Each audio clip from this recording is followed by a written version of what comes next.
Gaganapin ang isang special session ng Kongreso bukas, Miyerkules, June 17. Ito ay ayon sa pagpapatawag ni Pangulong Bongbong Marcos para talakayin at aprobahan ang mga nakabinbin na mga batas na magiging nagagawing batas ng bansa na nakabinbin dahil hindi nagsisesyon ang ating Senado bunsod sa umpugan ng dalawang grupo ng mga senador.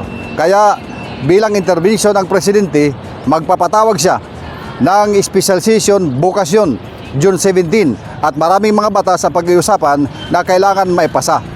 Gaganapin ito sa loob mismo ng Senado. Ang tinatawag ditong Kongreso ay ang Senado.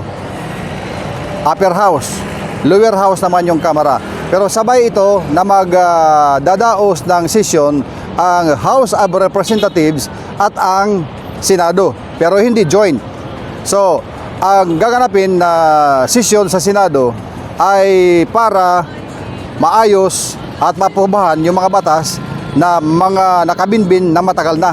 Dahil mula pa noong June 1 hanggang ngayon, June 16 na, bukas June 17 na, ay hindi pa nakapagsesyon ng maayos ang ating mga senador dahil nga sa nag-uumpugang dalawang grupo at nagkaroon ng adjournment sine die. Ibig sabihin nun na walang definite time kung kailan magbabalik ang sesyon ng ating Senado. Kaya para mangyari ang isang sesyon ay pinatawag na ni Presidente Bongbong Marcos ang Senado para magsagawa ng sesyon bukas, June 17. At yun ang aabangan natin dahil bukas ang sinasabi ng ilan ay magkakaalaman.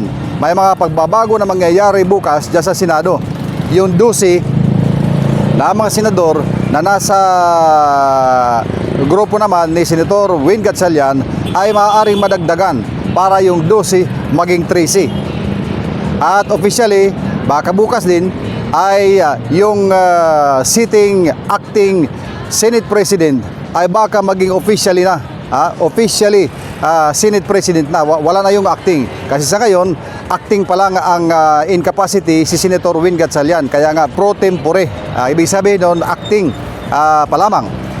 Bukas ito inaasahan na mangyayari na magiging official na Senate President itong si Senator Win Gatchalian. Depende yan sa mangyayari kung mayroong mga senador na lilipat mula sa grupo ni Senator Alan Peter Cayetano papunta doon sa grupo naman ni Senator Win Gatchalian. Ang sigurado bukas ay yung pagharap-harap ng lahat ng mga senador kung sila ay dadalo sa special session na pinatawag ni Pangulo Bongbong Marcos. Abangan natin ang mga kaganapan na yan bukas, June 17, sa pagsisimula ng kanilang special session dyan sa Senado.